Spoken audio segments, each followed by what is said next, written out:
Bienvenue dans cette nouvelle édition du Morning News. Au sommaire, polémique au Gabon, des membres de l'opposition estiment avoir été empêchés de voyager en partance de Libreville.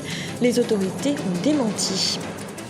Le financement reste la principale difficulté dans la création d'entreprises en Afrique. C'était d'ailleurs l'un des thèmes du Forum économique de la francophonie qui s'est achevé ce mardi. Et on connaît désormais la composition des groupes pour la Coupe d'Afrique des Nations 2015. Le tirage au sort a eu lieu ce mercredi en Guinée équatoriale, le pays hôte de la compétition. Ce sont donc deux versions différentes qui s'opposent au Gabon. Des membres de l'opposition, dont Jean-Yingue Dong, affirment qu'ils ont été empêchés de voyager dans la nuit de lundi à mardi alors qu'ils souhaitaient embarquer pour Paris. Les autorités ont aussitôt démenti. Depuis, les opposants concernés ont pu rejoindre la capitale française, Ibrahim Ndiaye.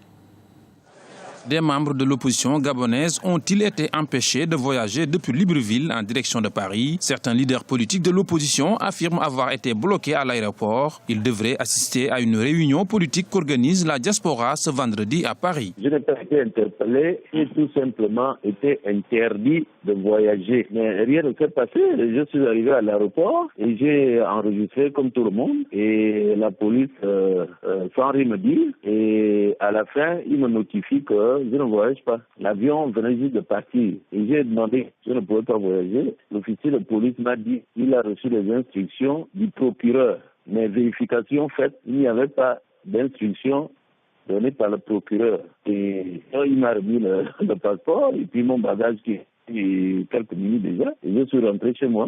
C'est ce qui s'est passé. Il y avait d'autres Gabonais, moi je n'en sais rien, mais il y avait d'autres Gabonais qui étaient dans la même situation que moi, qui ont subi le même sort. Je suis revenu à l'aéroport mardi soir et j'ai pu voyager. Des accusations balayées d'un revers de main par les autorités qui considèrent que ces allégations rentrent dans un plan de communication de l'opposition. Encore une fois, ce sont des déclarations qui visent uniquement à chercher à créer le buzz et parce qu'ils adorent créer le buzz. L'opposition au Gabon mène des activités sur le territoire librement. Ils tiennent des conférences de presse, ils tiennent des meetings, des causeries qui ne font l'objet d'aucun empêchement. Je ne vois pas pourquoi est-ce qu'on empêcherait qu'ils voyagent. Le droit de voyager est libre au Gabon. Ils voyagent en permanence et nous ne voyons pas très bien pourquoi est-ce qu'on empêcherait. Maintenant, s'il y a des situations administratives des uns des autres, ça se gère avec les ministères concernés. Le gouvernement, le président de la République n'est pas concerné par cette soi-disant interdiction de voyager. Ces membres de l'opposition ont finalement pu gagner Paris où ils répondent à une invitation d'une réunion politique organisée le vendredi 5 décembre par la diaspora gabonaise. Rappelons que le scrutin présidentiel est prévu en 2016 au Gabon. La Namibie vient de prouver sa maturité politique. Le scrutin présidentiel qui a vu la victoire ce lundi de Edge Gengop s'est déroulé sans incident. Un bilan positif pour le processus électoral dans son ensemble et notamment pour l'expérimentation du premier vote électronique sur le continent. Ibrahim Ndiaye. Edge Gengop, élu président de la République en Namibie avec 87% des voix selon les résultats officiels annoncés lundi par la commission électorale. Grâce à cette victoire de son candidat, le parti SWAPO se maintient au pouvoir qu'il occupe depuis 1990. Le score réalisé par Edge Gengop, le candidat de la SWAPO, est un score qui se justifie par rapport à la situation de la Namibie parce que depuis l'indépendance, vous savez bien que la SWAPO a combattu pour l'indépendance et aujourd'hui, il n'y a pas d'opposition qui est valable, qui arrive à contrebalancer le poids de SWAPO et l'ancrage au niveau local de la population namibienne est déjà là et donc il y a un autre opposant qui a su contrebalancer, proposer un autre projet. Ceci explique le score de ce candidat et aussi on doit reconnaître que même l'opposant, il a perdu par rapport à ce qu'il avait fait avant. Le parti SWAPO a également remporté les élections législatives avec une majorité de 80% des 96 sièges du Parlement. C'est surtout une bonne chose et éventuellement une bonne politique appliquée par la SWAPO durant son pouvoir sur la Namibie. Son bilan est positif, il a su fédérer la masse et il a su déjà garder l'unité du pays. Et au niveau économique aussi, c'est un pays qui se débrouille très bien. Cela veut dire que la politique qui est toujours appliquée par SWAPO n'a pas déplu au peuple namibien. L'organisation de l'élection a été saluée par les observateurs de l'Union africaine. 9 candidats étaient en lice pour briguer la magistrature suprême, un scrutin qui était par ailleurs innovant car il s'est déroulé pour la première fois par vote électronique. Le financement des entreprises reste une difficulté majeure sur le continent. C'était d'ailleurs l'un des thèmes du premier sommet économique de la francophonie qui s'est achevé ce mardi au Sénégal.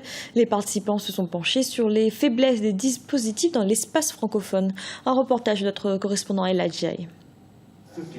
En Afrique, l'accès au financement est un problème central pour les entreprises et particulièrement pour les jeunes entrepreneurs. Difficultés de mise en œuvre, manque de créativité, espace juridique peu favorable, autant de mots qui freinent le financement des entreprises dans l'espace francophone. C'est pour faire face à cette situation que les acteurs financiers du monde francophone se sont réunis à Dakar ce mardi dans le cadre du premier forum économique de la francophonie. Contrairement à l'univers anglophone, l'espace francophone ne propose pas de dispositifs de financement assez variés selon les acteurs présents à ce forum. Il faut reconnaître effectivement que dans l'espace anglophone, il y a beaucoup plus de diversité d'instruments financiers qui ont été créés au cours de ces, disons, 50 dernières années. L'espace francophone gagnerait à utiliser des produits financiers qui ont été développés ailleurs, dans d'autres espaces. Il s'agira aussi d'harmoniser tout l'arsenal juridique et judiciaire pour pouvoir adapter certains types de produits. Malgré ces contraintes pour accéder aux sources de financement, des solutions alternatives sont proposées. La Maison Finance en fait partie, selon Jean-Luc Conan. La Maison Finance, pour ceux qui ne la connaissent pas, c'est le chaînon manquant entre la finance dite traditionnelle, disons les banques, et la microfinance qui s'attaque, ou même la nanofinance qui s'attaque vraiment à la très petite finance. Alors c'est le financement typique des PME, TPE et particuliers porteurs de projets. La Mésofinance aujourd'hui, pour le résumer en chiffres, c'est 90% des emplois productifs dans nos pays et seulement 5% des accès au financement. Un autre sujet débattu lors de la rencontre de Dakar, le développement du partenariat public-privé au sein de l'espace francophone. Dans de nombreux secteurs tels que les infrastructures, l'agriculture, l'éducation ou encore le développement à la base, des mécanismes de partenariat existent déjà. Mais sur ce point, il y a également une différence substantielle entre l'Afrique francophone et l'Afrique anglophone, selon les observateurs. Du sport à présent, le tirage au sort de la Coupe d'Afrique des Nations 2015 a eu lieu ce mercredi. La composition des groupes est donc désormais connue pour la compétition qui se déroulera du 17 janvier au 6 février prochain en Guinée équatoriale. Ibra Ndiaye. Toute l'Afrique avait les yeux rivés sur Sipopo en Guinée équatoriale ce mercredi 3 décembre pour cause le tirage au sort de la CAN 2015. C'est chose faite, les 4 poules de la compétition continentale sont officiellement connues. Un tirage qui semble a priori clément pour certaines équipes et difficile pour d'autres. En match d'ouverture, la Guinée équatoriale, pays hôte, s'opposera au Congo.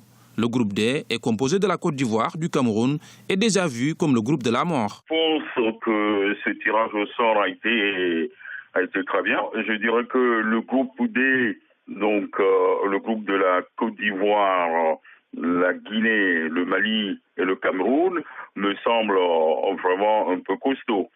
Donc il y aura des très très bons duels dans ce groupe et on verra vraiment un très bon match parce que les équipes, les sélections qui sont là-bas sont composées des joueurs expérimentés, des joueurs talentueux, des joueurs qui évoluent tous, je pense, quelques-uns en Europe et ça va être un groupe très intéressant.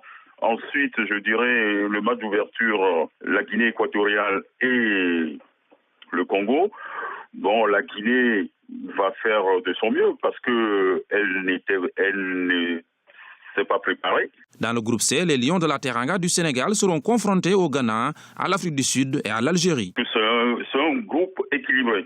On a déjà le Ghana, on a le Sénégal, on a l'Afrique du Sud, on a aussi l'Algérie qui a fait une très belle Coupe du Monde.